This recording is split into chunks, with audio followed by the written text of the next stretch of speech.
오늘 우리에게 주신 말씀은 빌립보서 1장 20절, 21절까지 말씀만 좀 읽고 중간중간에 우리 성경을 찾아서 같이 읽도록 하겠습니다. 자, 20절, 21절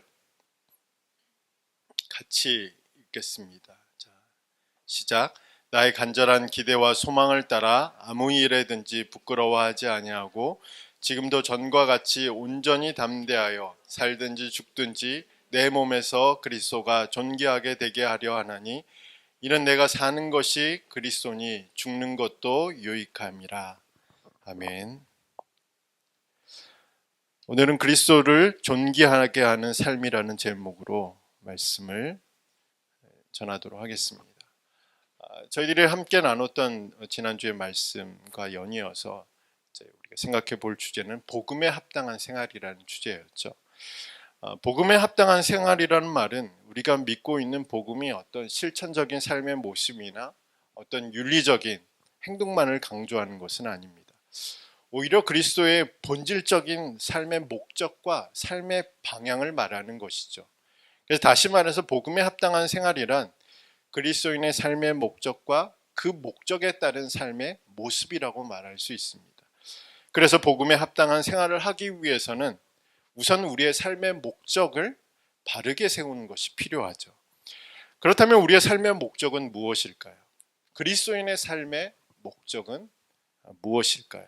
12절에서 21절의 말씀을 통해서 한번 살펴보도록 하겠습니다. 먼저 12절의 말씀, 우리 빌립보서 말씀을 좀 펴서 한번 우리 말씀을 같이 살펴보면서 할 텐데, 먼저 12절의 말씀을 보면 바울은 감옥에 갇혀 있었고 이 바울이 감옥에 갇혀 있다는 이 사실이 빌립보 교인들에게는 좋게 보이지는 않았던 상황 같습니다. 그러나 바울은 자신이 감옥에 갇힌 것이 오히려 복음 전파의 진전이 되었다는 사실들을 빌립보 교인들이 알기를 원했습니다. 그래서 고난 때문에 복음이 방해를 받는 것이 아니라 그 복음이 전진하고 있다. 그리고 복음이 진보하고 있다라고 강조하고 있습니다.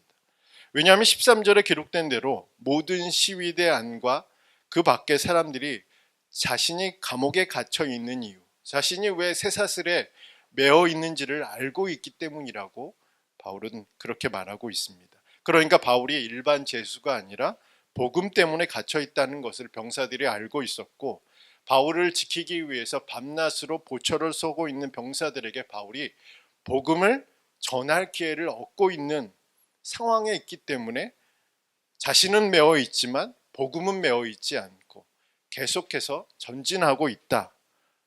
이렇게 바울은 기록하고 있습니다.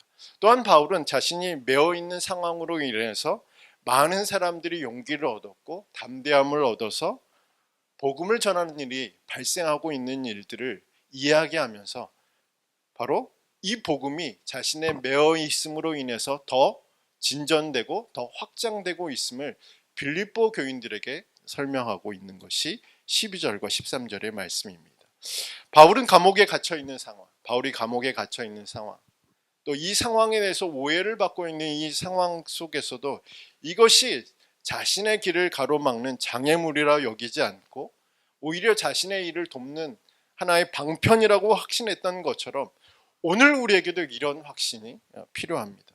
비록 우리는 여러 가지 문제와 환경과 또 상황 속에 매어 있는 상황이라 할지라도 복음을 통해서 역사하신 하나님은 매어 있지 않기 때문에 우리의 상황 속에서, 우리의 환경 속에서 선을 만들어내시는 분이시라는 이런 확신이 바로 저와 여러분에게도 필요합니다. 구약의 인물들을 보면 대부분 이런 시간들이 존재했죠. 아브라함은 75세 때 약속을 받았습니다. 아들을 주시겠다는 하나님의 약속을 받았죠. 근데 약속이 성취된 기간은 100세가 되어서 그 약속이 성취되었습니다. 그것도 자신이, 그리고 자신과 아내가 더 이상 아이를 가질 수 없는 그때에 바로 이삭을 얻었습니다.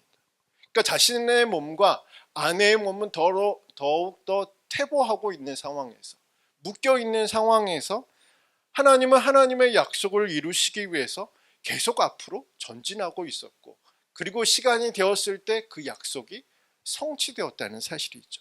그러니까 우리의 몸은 뒤로 퇴보하고 있어도 하나님은 계속 그 약속을 이루시기 위해, 그 뜻과 그 계획을 성취하기 위해서 앞으로 나아가고 있다는 사실들을 보여주고 있는 기록이 바로 아브라함의 이야기죠.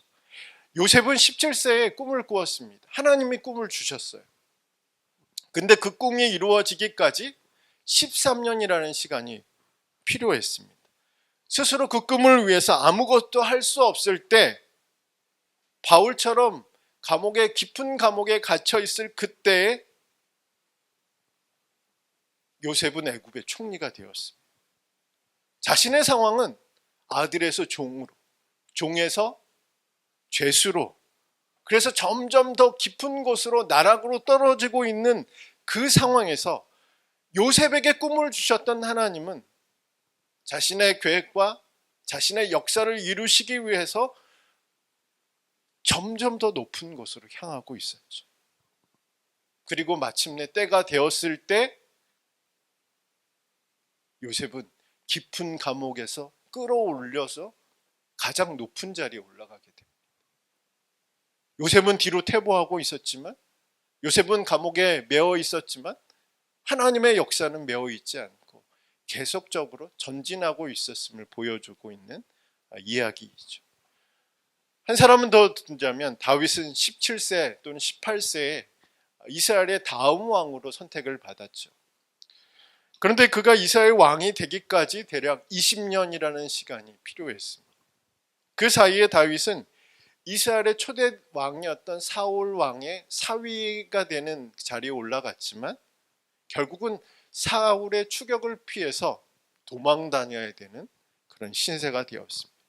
결국은 어디까지 갔냐면 이스라엘과 적대적인 관계를 형성하고 있는 아람, 블레셋까지 가게 되는 그런 삶의 여정들을 가지고 있습니다. 그런데 바로 그때 하나님은 다윗을 이스라엘 왕으로 삼으셨다는 사실이죠. 다윗이 왕으로 선택을 받고도 왕이 아니라 이스라엘의 대적이 될 수 있는 위기의 상황에 몰려 있을 그때에 하나님은 바로 그때 가장 빠른 길로 다윗을 이스라엘 왕으로 삼으셨다는 사실. 환경에 매여 있고 상황에 매여 있고 문제에 매여 있고 여러 가지 인생의 장애물과 방해물에 매여 있어도, 우리는 매여 있을지라도 하나님은 매여 있지 않다. 하나님은 그 뜻과 그 계획을 이루시기 위해서 계속해서 앞으로 더 높은 곳으로, 더 넓은 곳으로 향하고 있다는 사실들을 보여주는 장면이 바로 구약의 신앙의 인물들이라는 사실이죠. 종종 우리의 마음이 급해질 때가 있죠. 또한 시간이 더디게 가는 것처럼 느껴지고 우리가 원하는 대로 일이 빠르게 진행되지 않을 때가 있습니다. 그래서 염려와 불안감이 내 마음의 생각을 지배하려고 할 때, 그때 우리는 믿음의 사람들을 생각해야겠죠. 비록 시간과 상황과 환경과 그리고 우리의 연약함으로 인해서 우리는 점점 뒤로 퇴보하고 있더라도 하나님은 그 선하신 계획을 이루시기 위해서 우리의 손을 붙잡고 앞으로 나아가고 있다는, 우리는 그 당시에는 볼 수 없겠죠. 그 상황에서, 그 환경에서, 그 문제에서, 그 어려움에서 우리는 하나님이 우리의 손을 붙잡고 있다는 사실들을 우리는 모르겠죠. 깨닫지 못하겠죠. 그러나 어느 순간 우리가 그 과정을 지나온 거예요. 어느 순간 우리가 내가 생각한 것 이상의 자리에 올라가 있는 거예요. 어느 순간 우리가 내가 꿈도 꾸지 못했던 일들을 경험하게 되는 거죠.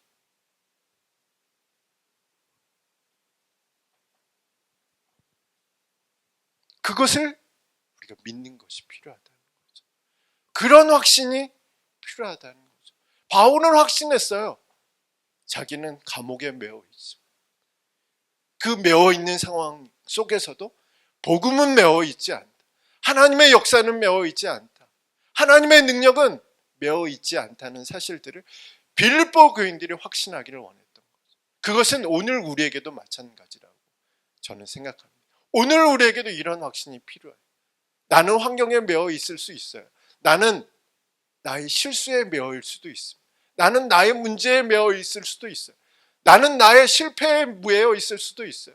나는 나의 환경과 나의 어떤 여러 가지 어려운 성장 배경에 매여 있을 수도 있어요. 그러나 하나님은 매여 있지 않으시죠. 하나님은 여전히 우리의 손을 붙잡고 그 뜻하신 바를 이루시기 위해서 계속 전진하고 있다는 사실.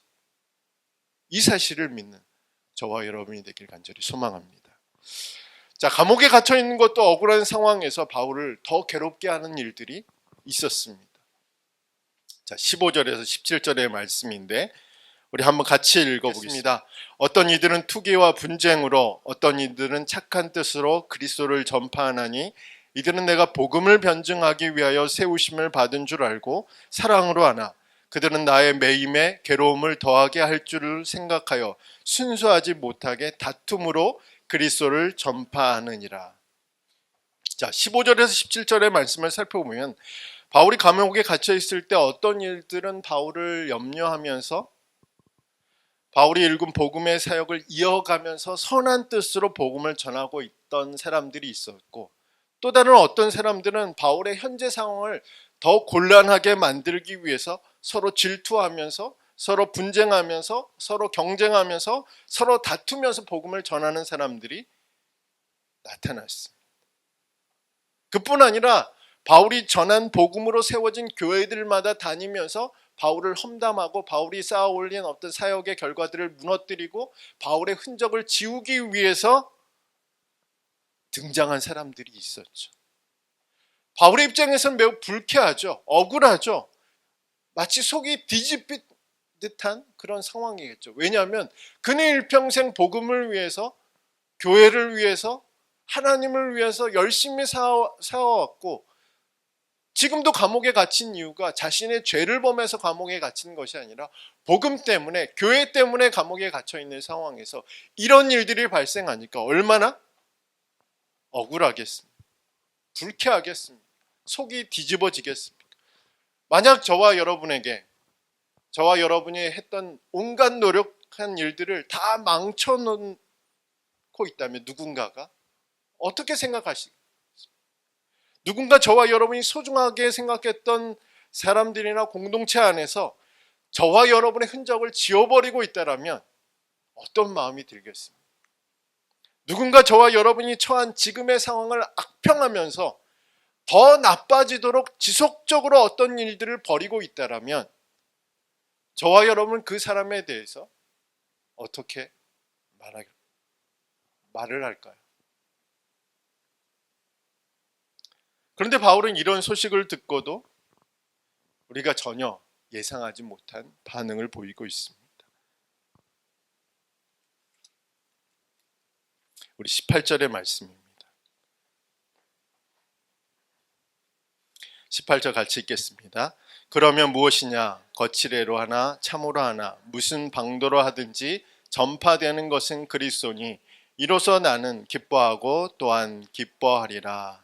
아멘. 자, 그들은 나의 매임을, 바울은 18절의 말씀을 통해서 그들이 불순한 동기, 자신의 매임을 통해서 불순한 동기를 가지고 접근하고 올바르지 못한 모습을 가지고 사역하는 것을 바울이 수용한다는 입장에서 이 말을 하는 것은 아닙니다. 하지만 그들의 불순한 동기에도 불구하고 그들이 올바르게 사역하지 않는 모습에도 불구하고 예수님이 증거된다면, 그리스도가 전파되고 있다면 자신은 그것만으로 기뻐하고 기뻐하겠다라고 말합니다.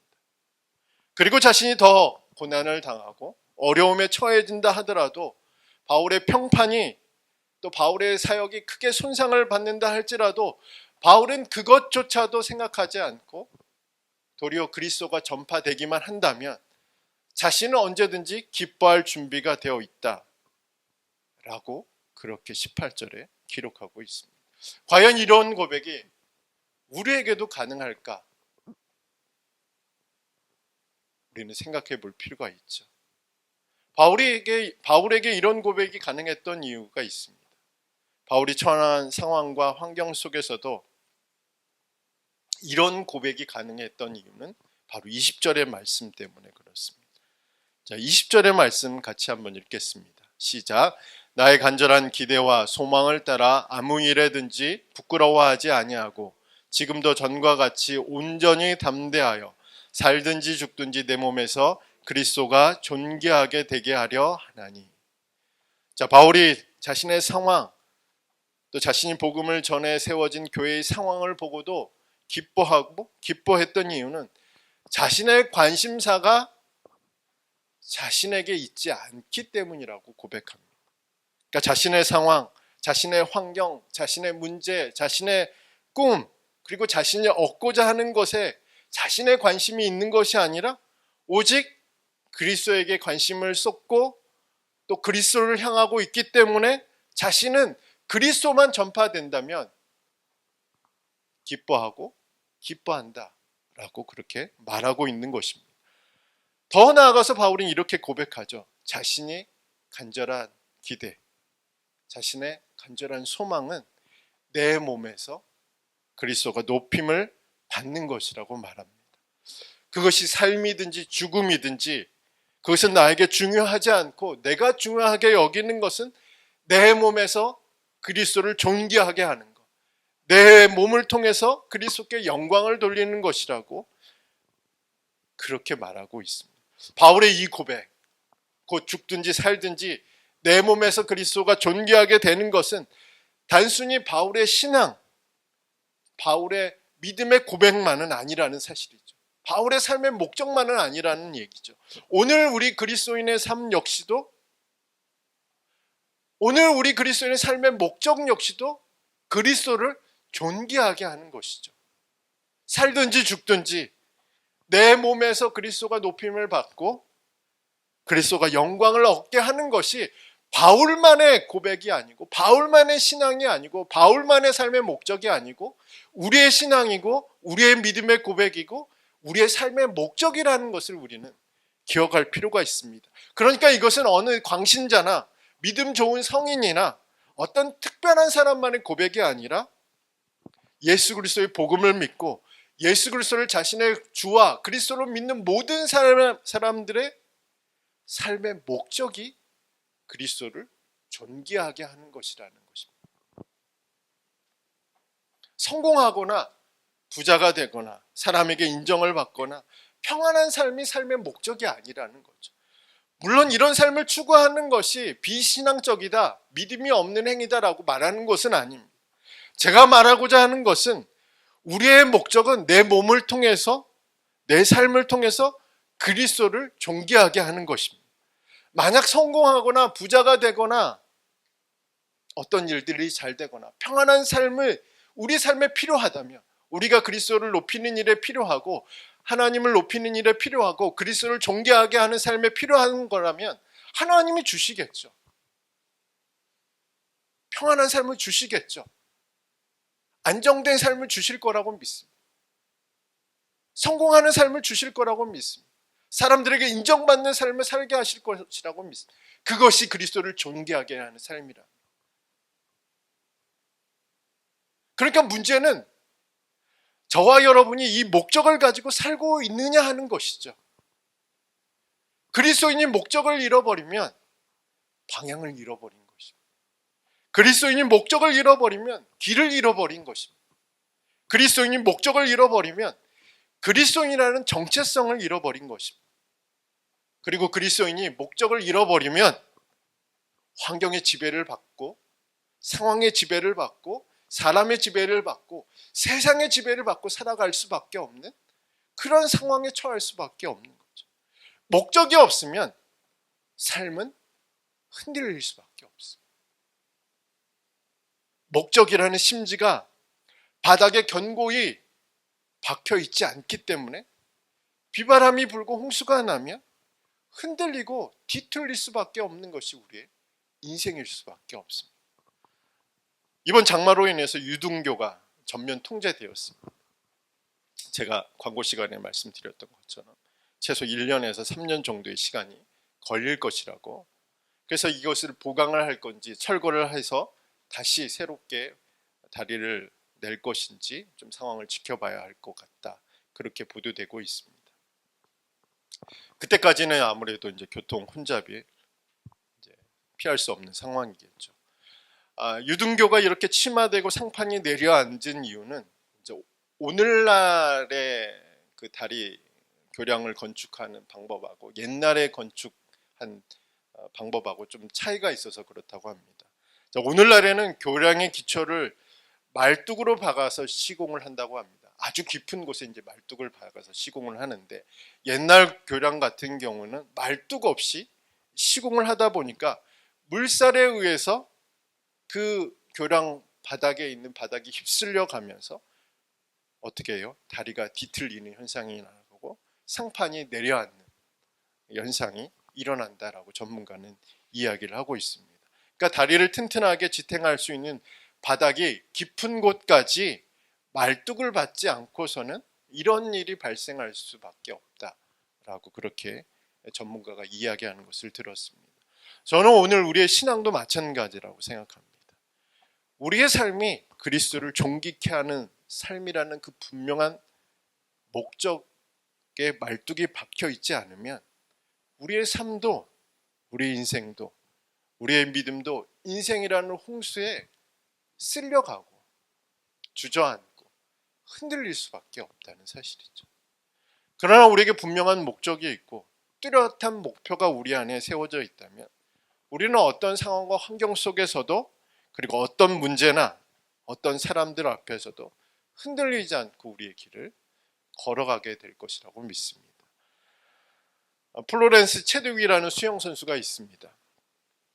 이 선수는 영국 해협을 왕복한 최초의 여성 수영 선수인데, 이 선수가 1952년 7월 4일 날 미국 독립기념일이죠. 그때 캘리포니아 해안으로부터 35km 떨어진 카타리나 섬의 해안까지 이 거리를 수영하면서 횡단하고자 했습니다.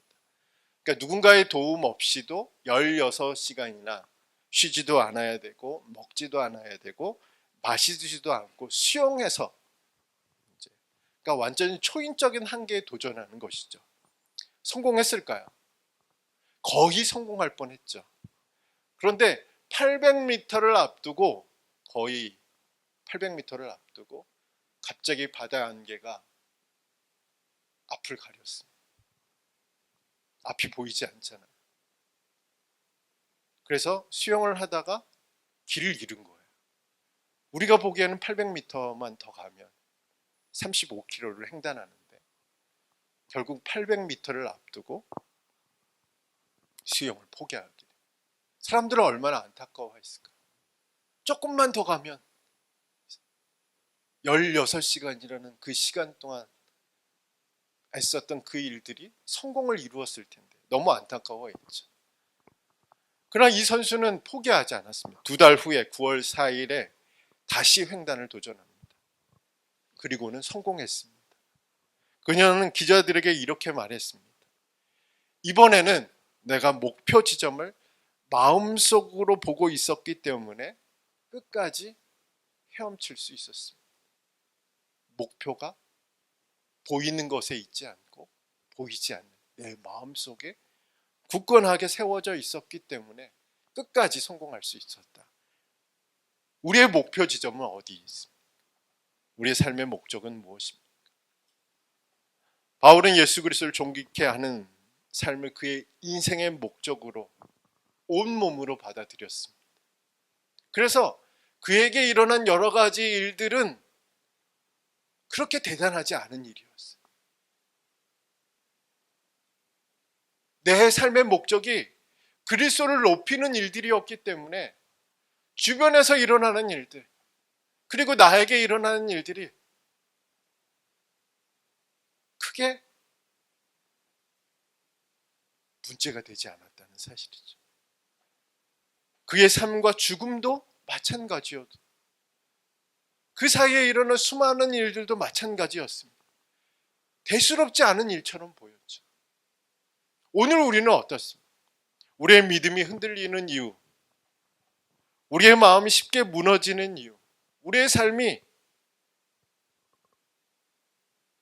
흔들리고 우리의 믿음이 흔들리는 이유는 단순히 우리의 믿음이 없는, 우리의 믿음이 부족한, 우리의 믿음이 결여된 상태 때문은 아닐 것이라는 얘기죠. 우리의 문제가 너무 커서도 아닐 것이라 생각입니다. 꼭 우리가 게으르거나 흠이 많거나 실수가 많거나 실패가 많아서 우리의 믿음이 흔들리고 우리의 인생이 흔들리고 우리의 마음이 흔들리는 것은 아니라는 얘기죠. 우리의 마음이 흔들리는 이유, 우리의 삶이 흔들리는 이유, 우리의 믿음이 흔들리는 이유는 무엇입니까? 내 삶의 목적이 나이기 때문에 그런 거죠.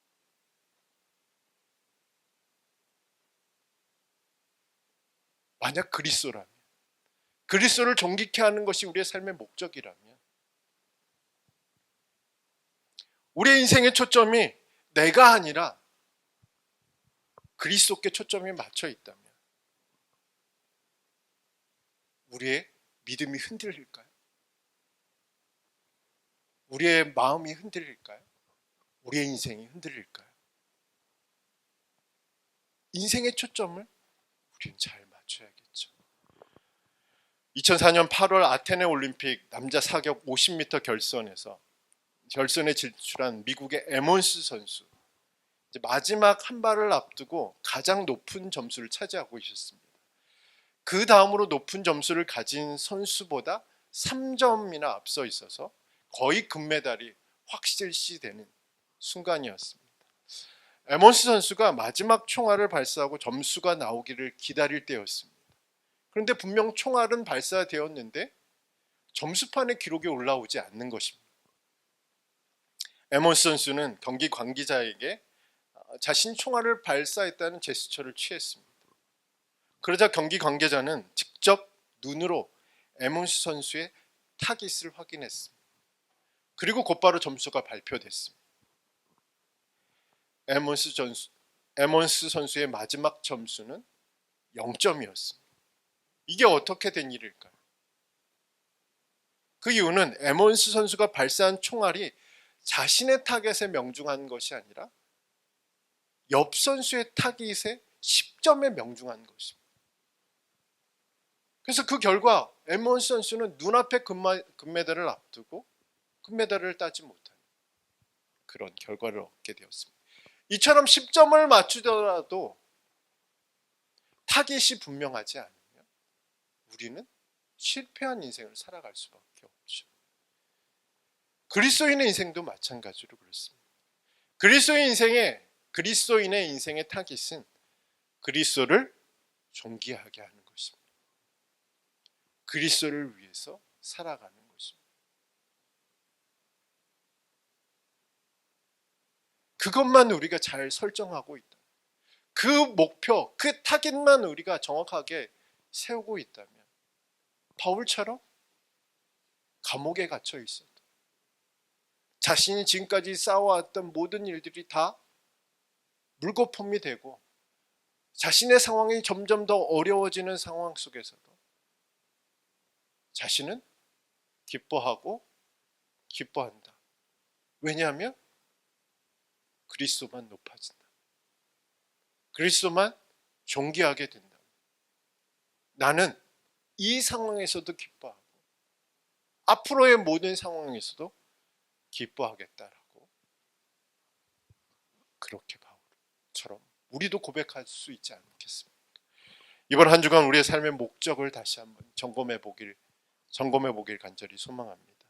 그리스도를 위해서 또 그리스도를 존귀케 하는 한 주간의 삶이 되기를 주님의 이름으로 축원합니다.